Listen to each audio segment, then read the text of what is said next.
আসসালামু আলাইকুম। আজকে বেকার যুবক কতটা অসহায় তা আপনারা বুঝতে পেরেছেন। আমার বয়স আজকে 34 বছর 6 মাস চলে। আমার আর সার্টিফিকেটের কোনো মেয়াদ নেই। আমি মেয়াদ উত্তীর্ণ হয়ে গেছি। আমার এখন বেকার ভাতাও নেই। আমার এমন একটা পরিস্থিতি, আমার এক পরিবার আছে, সন্তান আছে, কিন্তু আমি তাদেরকে কোনো কিছু খাওয়াইতে পারি না, ঈদে কিছু কিনে দিতে পারি না। আমার বয়স শেষ। আমি এই সার্টিফিকেটে কি করব বলেন? আপনারা এই সার্টিফিকেট শিক্ষা মন্ত্রণালয় জানায় দেখান যে আমাদের এই সার্টিফিকেট কি মূল্য আছে। তারাই আমাদেরকে সার্টিফিকেট দিয়েছে।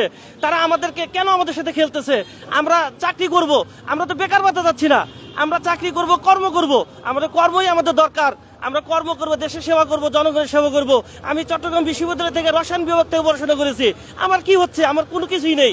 আমি ঘুমাইলেও আমি কেমন জানি মানে অসুস্থ হয়ে যাই। কারণ আমার হঠাৎ করে স্বপ্নে দেখি যে আমার কিছু নেই। আমার এই হতাশা নিয়ে আমি বেঁচে আছি। আমার পরিবারকে আমি সময় দিতে পারি না, বা সময় দিলেও তারা আমার সাথে কথা বলে না। আমার সন্তানকে আমি কিছু দিতে পারি না, কারণ আমি বেকার।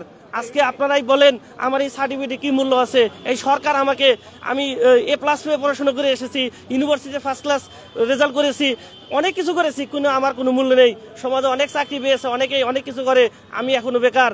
আমি আপনাদের কাছে বারবার বলি, আমরা চাকরি চাই, আমাদের রেজাল্টটা দিন। ডিজি মহোদয় স্যার আছেন, উনি আমাদের অভিভাবক, শিক্ষা মন্ত্রণালয়ের অভিভাবক, শিক্ষার অভিভাবক। স্যার, আপনার কাছে বিনীত অনুরোধ, আপনি একজন সৎ এবং নির্ভীক মানুষ, আপনি প্লিজ আমাদেরকে একটু করুণা করুন, আমাদেরকে রেজাল্টটা দিন। আপনাদের সাথে যারা সংশ্লিষ্ট আছেন, প্লিজ আমাদেরকে চাকরিটা দিন। ঈদের আগে যে আপনারা দেখা করেছিলেন, জি, তখন আপনাদেরকে কি আশ্বাস দিয়েছেন? স্যার আমাদেরকে বলেছেন ঈদের পরে তোমরা আসো, আমরা একটা এর ব্যবস্থা। আমরা ঈদের পর্ব শেষ হয়ে গেছে, আমরা আসছি, এখন পর্যন্ত আমাদের কোনো ভালো আশ্বাস বা রেজাল্ট দিবে এরকম কোনো কথা বলা হয় নাই। আমরা অনেকবার এসেছি, স্যারকে বলেছি স্যার আমাদের রেজাল্টটা দিন, তখন বলতেছে আমরা অচিরেই দিয়ে দেবো, অল্প কিছুদিনের মধ্যে দিয়ে দেবো, কিন্তু কখনোই রেজাল্ট ওইভাবে বলা হয়নি।